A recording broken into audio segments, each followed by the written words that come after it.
Welcome to the AEI Education Podcast. I'm Nat Malkus, resident scholar in education policy at the American Enterprise Institute. Over the last several shows, we've been looking for a new name, and starting with the next episode, this podcast will be called The Report Card, with me, Nat Malkus. On this podcast, again, we're going to evaluate research, policy, and practice that try and improves the lives of families, schools, and students. As the midterm elections approach, our country's polarized politics are on full display, and I think most listeners will agree with me that the display isn't great. What's the role of schools and students in preparing to be citizens? Well, we're bringing on a couple of folks today to talk about controversial issues and debate that can be productive and that can be shaped in schools. First, we'll talk to Jonathan Zimmerman, professor of history of education at the University of Pennsylvania. We'll talk to Jonathan about how teachers can face controversial topics in the classroom head on. Jonathan thinks we need more, not less, discussion of controversial topics. Then we'll talk to Norm Ornstein, who's also a resident scholar here at AEI, but in American politics and elections. We'll talk to Norm about the high school debate that he's engaged in and how it can be a powerful tool for students to engage with difficult topics and to become more informed citizens. Without further ado, let's welcome Professor Jonathan Zimmerman. John Zimmerman, welcome to the podcast. Thanks. It's good to be here. So, John, I'm very interested in your book. It's been out for about a year now, The Case for Contention, by you and Emily Robertson. To start us out, can you just give me the short elevator pitch? Essentially, what is your and Emily's case for contention in high schools? Well, our case for contention is that we live in a society that's extremely divided, extremely brittle, extremely contentious, and yet at the same time, we're not teaching young people how to engage in that contention in a civil, mutually respectful, and constructive way. So especially now, and we wrote this book, before Trump was elected, but especially now, we think it's absolutely critical that people learn how to engage in controversial issues, and our chief public institution for teaching that is the public school.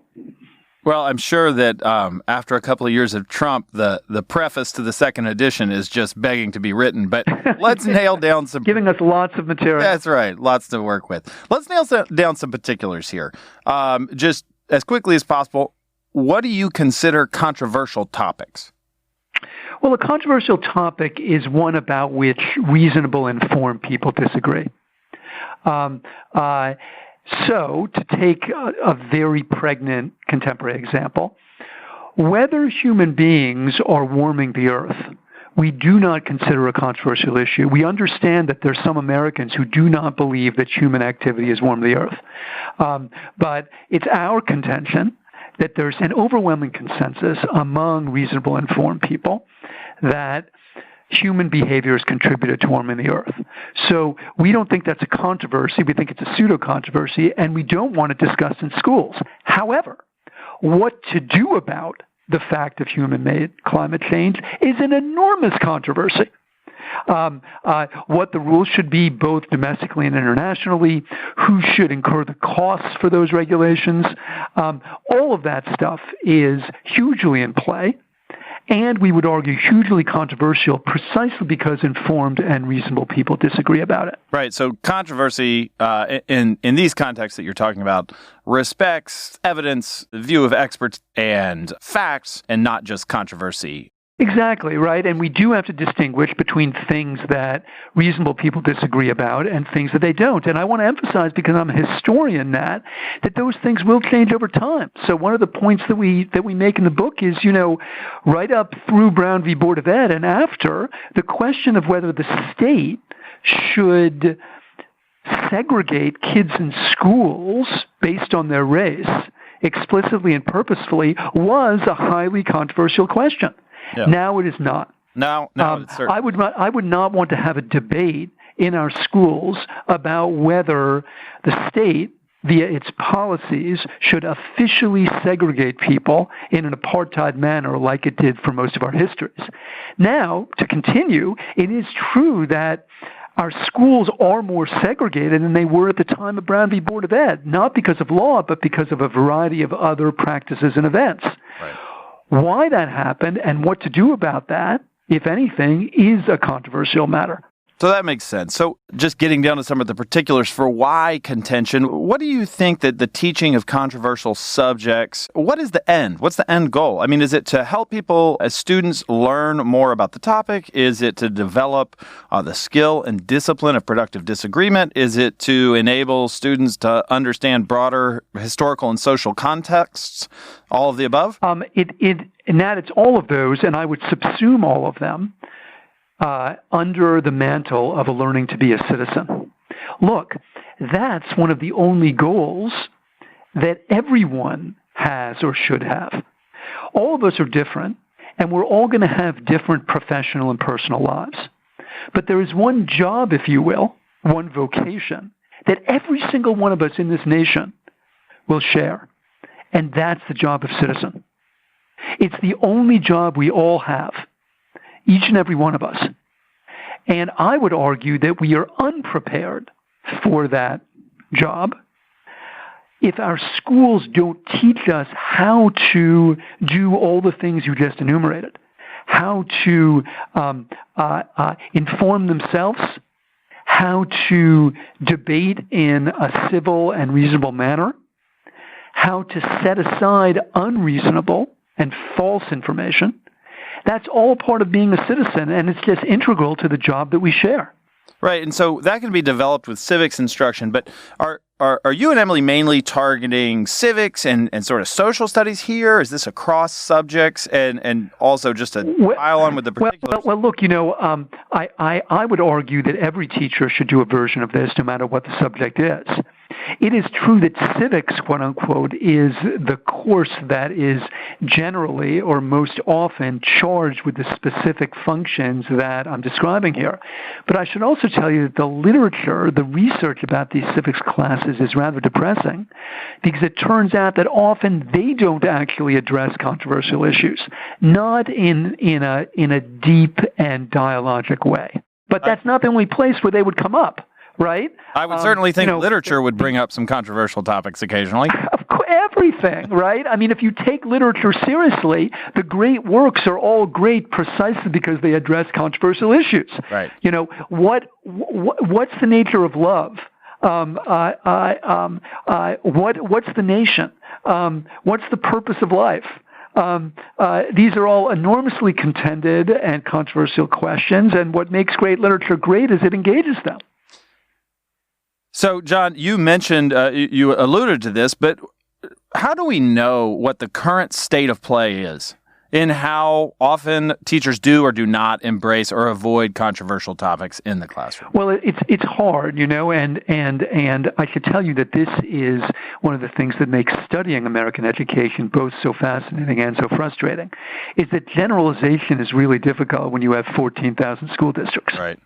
And I want to be really clear to the listeners. I know that there are teachers who act, behave, and think in the ways that I'm suggesting here, and I want to applaud them. And in no way am I trying to erase their activity. Instead, I'm actually trying to celebrate it.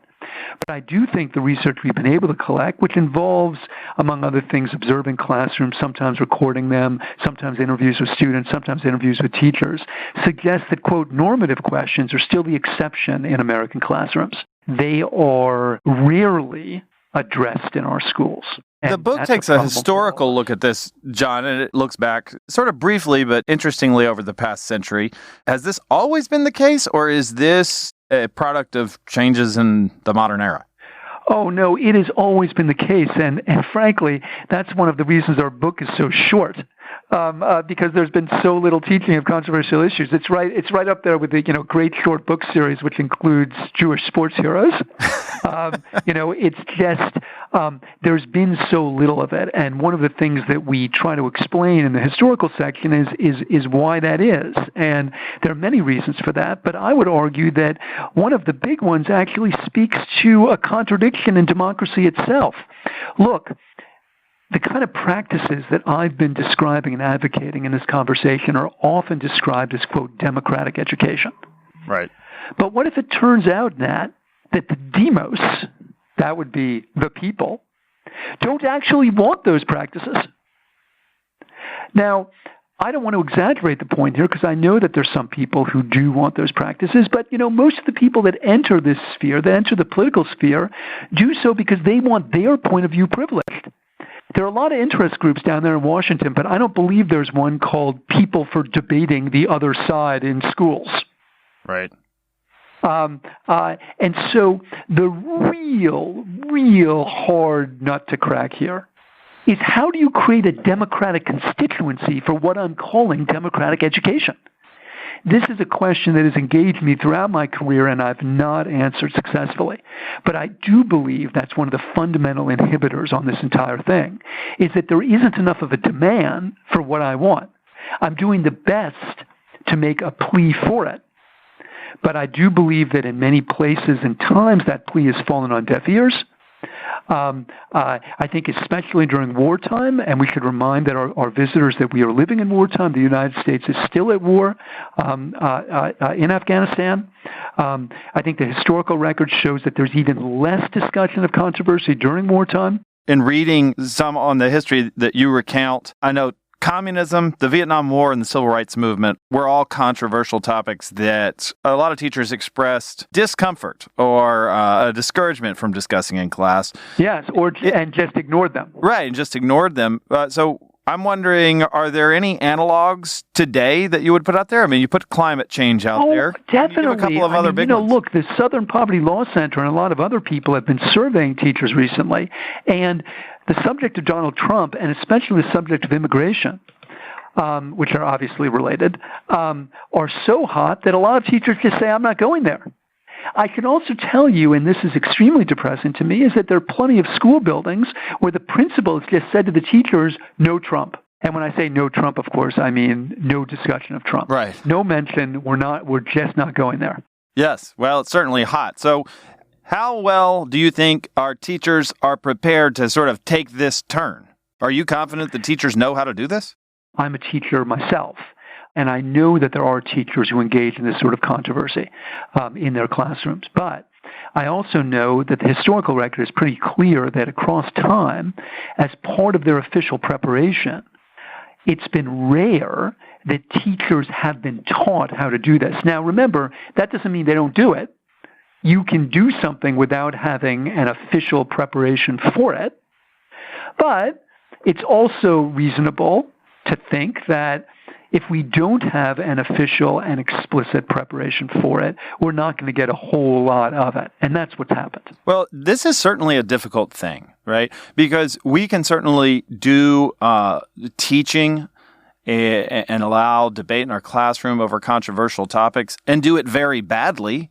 And particularly teachers that have a point of view on a topic, potentially a strong one, could end up putting their thumb on the scales of the way they invite students to deal with controversial subjects in ways that some parents are not going to like.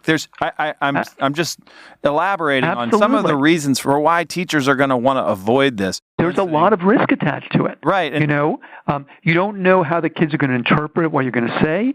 You don't know what they're going to tell their parents. And maybe you don't feel especially confident about the issue yourself. Right. Then there's also the question of indoctrination, which you indirectly raised in your question, which is instead of teaching controversial issues, quote unquote, are you simply trying to inscribe your point of view? And my students have come to recognize this problem as, quote, Zimmerman's fallacy. My guess is your listeners have not heard of Zimmerman's fallacy, even though, of course, it's world famous. Do tell. This is how it goes. If everybody debated and discussed controversial issues, unencumbered by cant and propaganda, fully informed by fact and research, they'd agree with me. This is, of course, deeply cynical. But it's all around us, and it's bipartisan. Just this assumption that if people really had a discussion, the discussion would come out my way. Because, of course, there's only one right answer. And a discussion with a single right answer is not a discussion, right? It's indoctrination. That's always a danger. And it certainly seems that some teachers, to do this, are going to have to play devil's advocate and do it stridently to communicate things that perhaps in their local community or among their students are pretty unpopular opinions. Definitely. I think to do it well, if there is an important point of view that is not being represented, you've got to represent. Because again, your job is not to get them to agree or disagree with you. Your job is to give them both the skills and the knowledge, which are different but related, to come to their point of view. And if they only hear the view that's being represented in the classroom and there's a very important big view they're not hearing, you've got to tell it to them. So, Jonathan, polarization right now politically, I don't have to tell you or any of our listeners, is pretty high. And, usually when we think of controversy, those are the lines along which we think. These are the controversies. But I got to tell you, I really am not dying for my kids in school or the kids in my town to sort of follow the same back and forth about politics, which are not necessarily the most important controversies for kids to deal with, especially in the context of what they're learning. So can you just talk about the intersection of today's politics and teaching controversial subjects in the classroom and how much the one should inform the other? Yeah, let me say a couple things. I mean, I would argue that one of the major reasons we should be teaching controversial issues in the classroom is to give our young people a different model than the one they're seeing in the political sphere. I mean, just think of what they see in the media and what that tells them about how to engage in controversy. I mean, Nat, my wife and I will watch TV sometimes in the evening, and they'll say, coming up, debate on immigration or debate on the Kavanaugh nomination. And we'll watch these talking heads vilify each other and just make sequential rants. And we'll look at each other and say, was that a debate? And the answer is it wasn't. It was sequential rants with really no exchange and, most of all, no respect shown for people who disagree with you. And it's precisely because of that poisonous and polarized political environment that our schools need to teach people a different way of acting and behaving. So there's different terrain in these controversial topics, and you talked about the need for expertise in truly contested issues and not pseudo-controversies.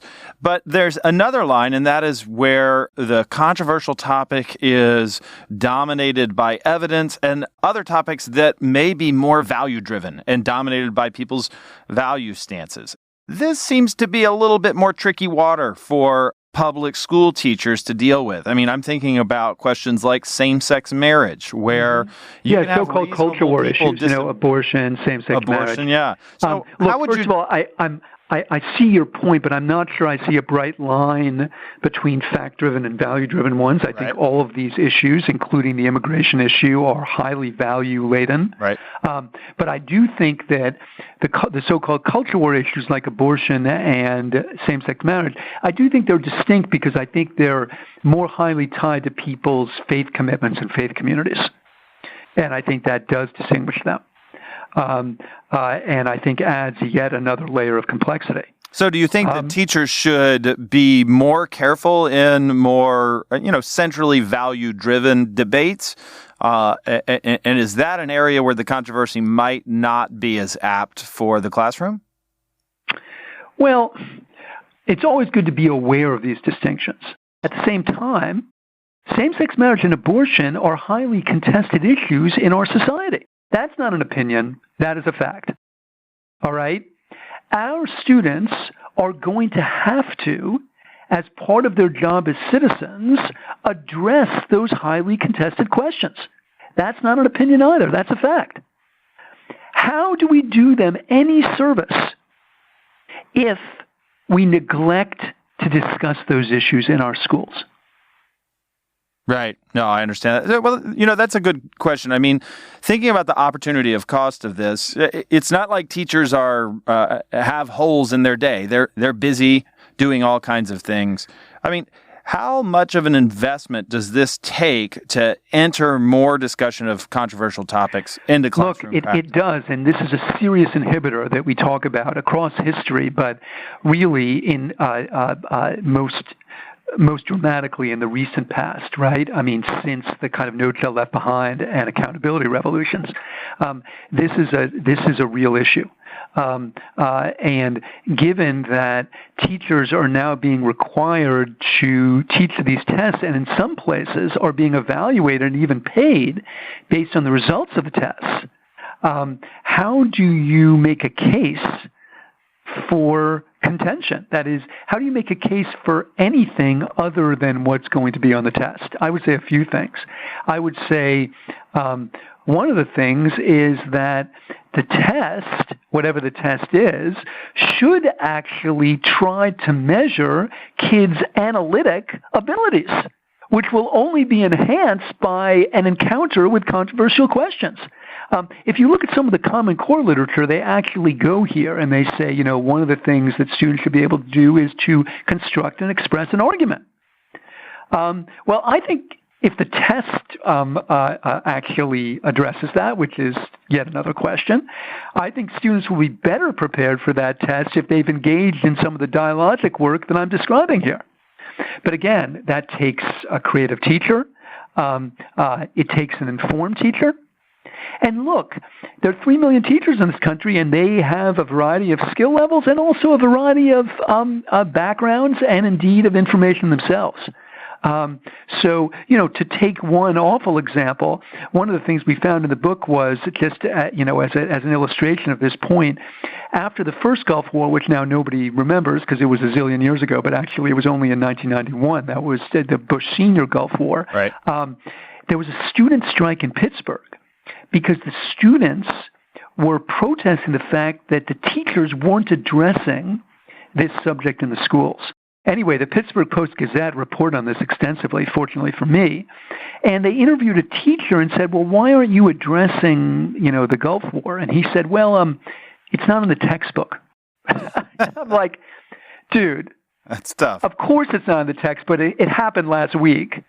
But more to the point, if what you think social studies instruction is just teaching from the textbook, if that's what you think, maybe it's time to go to law school.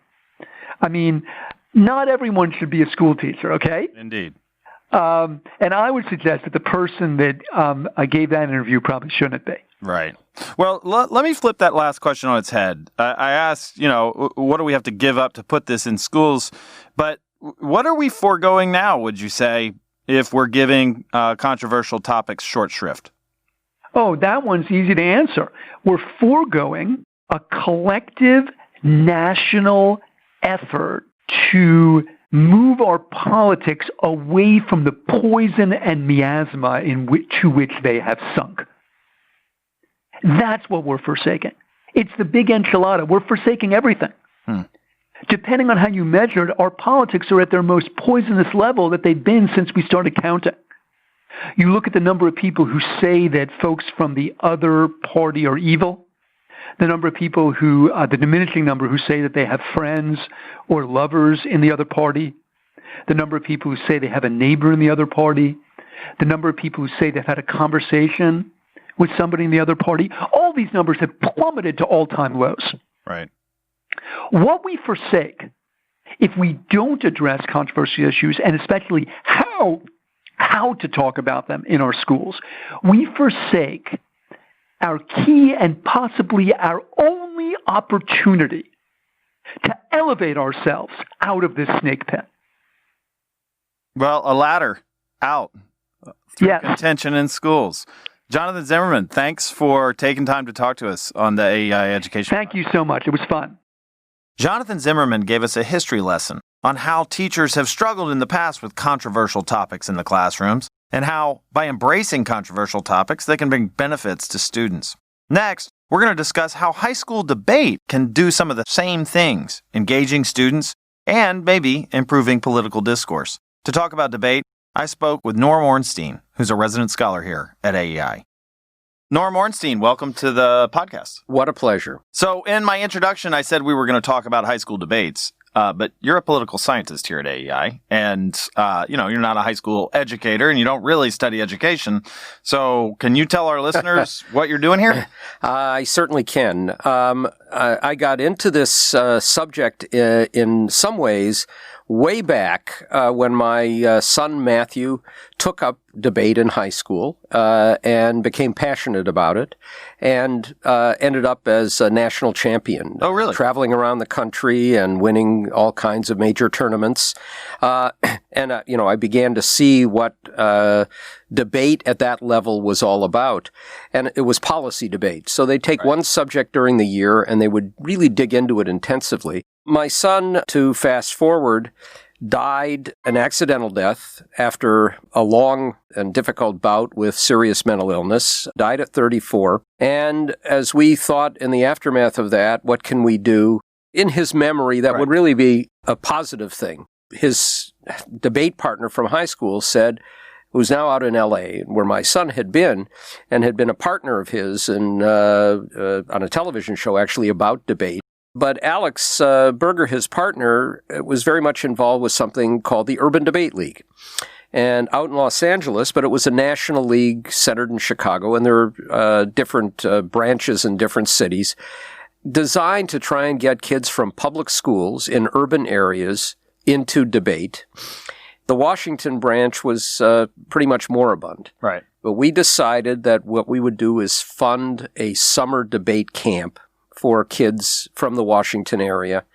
We started with 30 kids. This past summer, we had almost 150. Okay. All public school kids, mostly Title I schools. Right.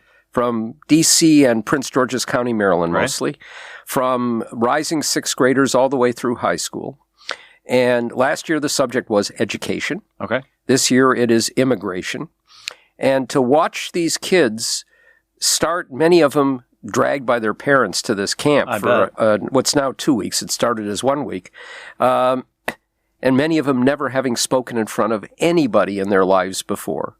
Within 2 or 3 days, at least within a week, getting up there, knowing something about the subject matter, but also learning to debate both sides and learning about the civil nature of it. Right. So at the end of the 2 weeks, we do a tournament. And to watch these kids, they get up, they shake the hands of their opponents before they begin. Then they do a vigorous debate. There's winners and there's losers. Right. And then they shake hands afterwards. But to watch them go through an exercise where with each round, you're not sure whether you're going to be arguing the affirmative side or the negative side, right. What the subject matter may be. You learn the substance. You learn how to communicate with people. You learn that there are heartfelt views across the board on issues. And when you have a strong view yourself, you know how to approach people who have a different point of view because you know where they're coming from. So it's become something that goes beyond teaching kids who can use a leg up, who have innate talent, all the skills that you can use to get to college, but also in life. But what's also become clear to me is that as a method of bringing back some level of civil discourse, this is a really good one. So let me ask you about sort of the general context that this comes out of, not just for the urban debate leagues, which are focusing on kids in disadvantaged schools, but just generally. I mean, is this a foreign thing to most high school kids today? Is debate seems to me to be sort of a secondary option. It's certainly opt-in in most places. So, given a choice between going to play basketball or hanging out with your friends and debate, I mean, I think the earlier might win a lot. So just how much debate experience and exposure are kids getting? Most are not getting any. And one of the things that we've learned, too, is when we did this the first summer, some of these kids had to go back to their schools and lobby themselves with principals to get part of their resources devoted to doing a debate team, because there are a lot of other demands on resources. Then you got to get a teacher willing to be a debate coach and to go to the tournaments on Saturdays. And it's an uphill battle in a lot of places. Sure. Many schools don't have any experience with debate or with speech. It's become very, very interesting, though. In Broward County, Florida, the Marjory Stoneman Douglas School was well known to my son's compatriots around that time as a very skilled school in policy debate. And they were so good competing at a national level that Broward County instituted a requirement that kids take either a speech or a debate class as they go through the school system. Right.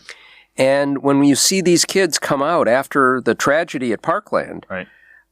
Changing the discourse in the country, it's for many of them because they took speech, debate, they knew how to argue, they knew this issue because it happened to be one of the issues that they had been discussing. Right. But they also knew how to approach those who took the other side. And to my mind, it would be a very, very useful thing for the society, not to mention for kids being able to succeed in life, to have a requirement of either a speech or debate class as you go through high school. So to get a little concrete here at the Washington Urban Debate League, but also more generally, I mean, for those who haven't had a lot of exposure to what it actually looks like to debate, I mean, I have multiple pictures in my mind. So tell me what we're talking about here. I have, school debates where kids as a class project sort of do a little research and then get up in front of the class. The debate's fairly informal. Yeah. Then I think about these competitive debates where you have kids with, boxes of files and they got a team and they're talking 200 miles an hour and you can barely understand them. So that's sort of another sample. And then I'm also familiar with the Oxford-style debates, which is sort of like teams voting and moving the vote. So what does this look like on the ground? So what we're doing is policy debate. Right. And that's when my son debated, and this was back almost 20 years ago, they used to have to carry with them 6 tubs of evidence because every assertion you make, you had to have a piece of paper to support it. Now it's on a flash drive. Sure. The world has changed, but it is speaking very fast. One subject for the year, any area within that subject area that can come up in a round of debate. And some of it doesn't have to be the substantive part. It can be a philosophical part or it could be a tactical issue. And they speak very fast. At the top levels, when my son would debate, I couldn't understand 2/3 of what they were saying. It's a little weird. And then how do you win? So you have a judge who looks at both the quality of your argument and the nature of your evidence, and if you've backed up your evidence. And then you go back and forth and you counter the arguments of the others. Right. And they have a fairly elaborate system of judging. But, just to give you a sense of this, when I became hooked on it as something important, my son was in the 9th grade. He had just started doing this. And I was walking one evening. He was on the phone with one of his debate team partners, and they were discussing John Rawls's theory of justice. And I thought to myself, when I was in graduate school in political science, I wouldn't have been able to point out a half dozen of my fellow graduate students who would have had the understanding of background. Anything about John Rawls's theory of justice, which is pretty arcane stuff. Yeah. But what you have to do if you're going to compete is you have to learn the subject. Right. You have to learn how to make arguments. You have to do the research and be able to have at your command something that supports any single argument that you make.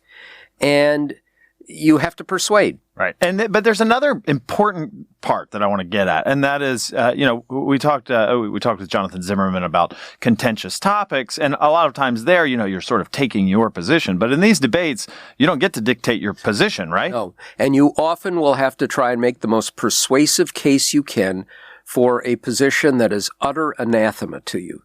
And that becomes useful, I think, in a lot of different ways. And one of the ways it becomes useful is for most of these kids on subjects like education, which happen to be near and dear to all of their hearts, of course, right, or immigration, it's not going to change their fundamental philosophical position. But when you have to inhabit an argument on the other side and argue it as passionately as you do the position you believe in, enough to win, it changes you in a sense.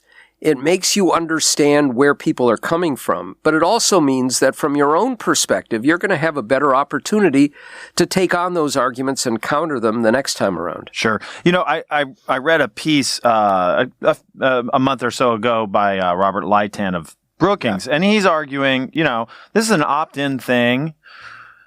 It has a lot of benefits that are only going to a select few, and he's saying we should require in high schools that kids take half a semester of debate. And And I wonder about your thoughts about that. I know that there's a whole question about, well, I don't know how you get that done, and it's hard to get graduation requirements in. But I guess the question that I would ask is, given what we currently do, what are we not giving to students by not requiring them to engage in this kind of activity? Sure. And, Bob Lighton got into debate as a very young person because he was a terrible stutterer. Yeah. And he struggled, and in debate, it suddenly clicked for him. And he's become passionate. He's actually writing a book about this, what it would do for society. And I'm all with him. I think, we're putting all this focus on STEM, and appropriately, right. It's important. But in the world that we live in, and the world that our children will inhabit, and the world their children will inhabit, the ability to communicate is going to become increasingly important. Whatever you are doing, you're not just going to be able to be a backroom scientist, for example, if you can't not just do whatever research you're doing, but be able to communicate it, and not just necessarily in arcane fashion in journals. Whatever you do, understanding how to research and how to communicate is important. But even more broadly, and this is Bob Lighton's point right now, in a tribalized society, where people increasingly are cocooning in and getting information just from the sources that they want, right. Believing what is factual is what they hear, whether it is factual or not, right. And that what the other side believes, by definition, is fake news. We're getting further and further apart from what the framers had in mind for our kind of society, which was one built around debate and deliberation. And if you can't settle on a common set of facts, or you can't at least acknowledge something about the other side's points of view, then we're going to further fragment as a society. Yeah, so I think this has become a more urgent thing than I would have thought, 5 years ago or 10 years ago. Yeah, it certainly seems to be. And it seems to me that debate is an area that can espouse the sort of habit of mind about taking someone else's perspective. And I do think that in our current politics, that habit is somewhat needed to be increased. We have a lot of teachers that listen, and, of course, they're not in control of what is required and so forth. So I'm wondering, what's the key kernel of the benefit of sort of this debate that these teachers might not be able to do in full flower in their institutions or with their kids, but they may be teaching social studies in 6th grade. They may be teaching, 10th grade civics or so forth. What's the key kernel that if they want to make sure that their kids are getting some of the benefits that a full-fledged career in debate might espouse, what should they try and carry to their kids? And that's a really good point. I think if you don't reach a point where you can have separate speech and debate classes, if you're teaching social studies, frame a lot of what you do around having the kids stand up and debate the important issues that you're discussing, that are the important fundamental fracture points in the society, that are the questions that we're going to have to resolve if we're going to move ahead and succeed in what's going to be an increasingly difficult and competitive world. It's a good way for them to learn.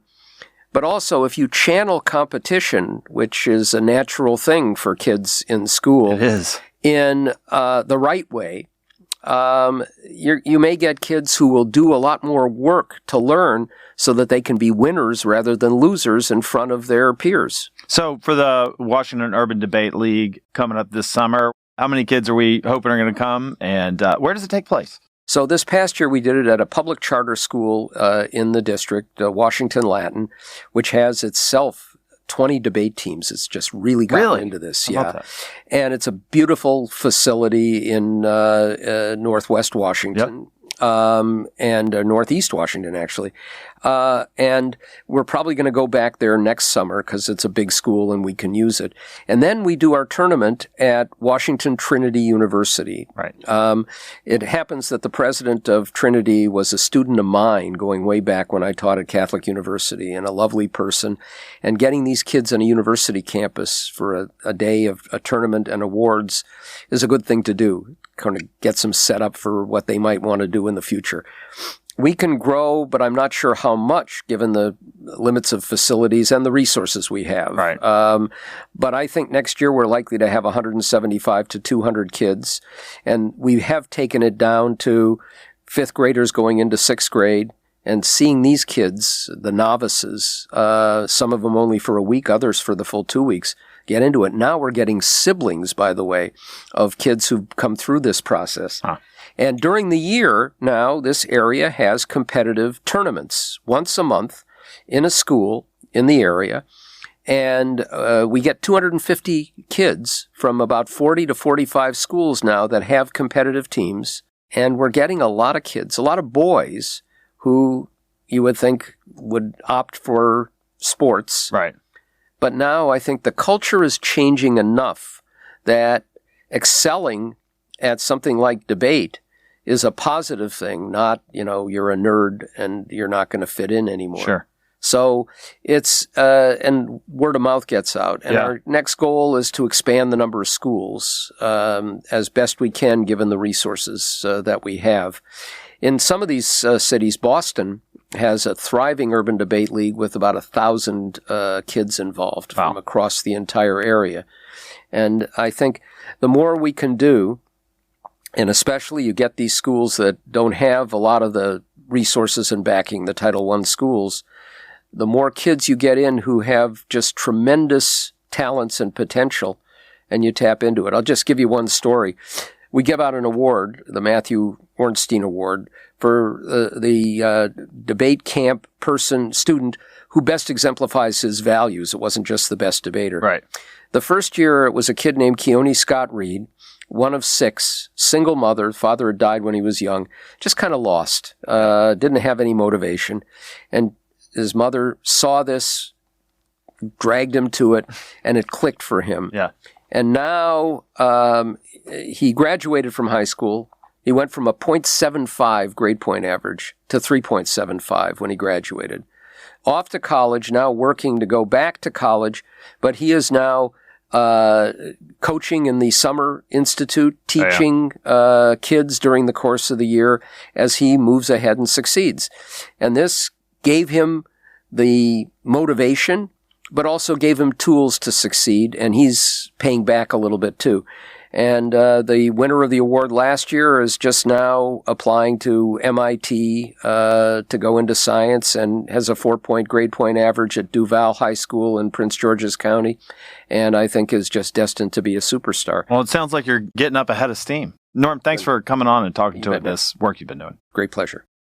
Thanks for listening to the AEI Education Podcast on the AEI Podcast channel. And remember, we're renaming our podcast, so the next episode will be out under The Report Card with Nat Malkus. I want to give some special thanks to our guests this week, Professor Jonathan Zimmerman and AEI's own Norm Ornstein. If you're interested in learning more about debates, Norm let us know that you can find more information about debates in your area at urbandebate.org. And more about the Matthew H. Ornstein Washington Summer Debate Institute at urbandebatewashingtondc.org. You can subscribe to our podcast on Apple Podcasts, Google Podcasts, Stitcher, or your favorite podcast player. And if you enjoyed this episode, don't forget to rate and review us on iTunes or Google. If you have any comments, questions, or topic suggestions for future episodes, you can reach us at ed.podcast@aei.org. That's all for this episode. I'm Nat Malkus.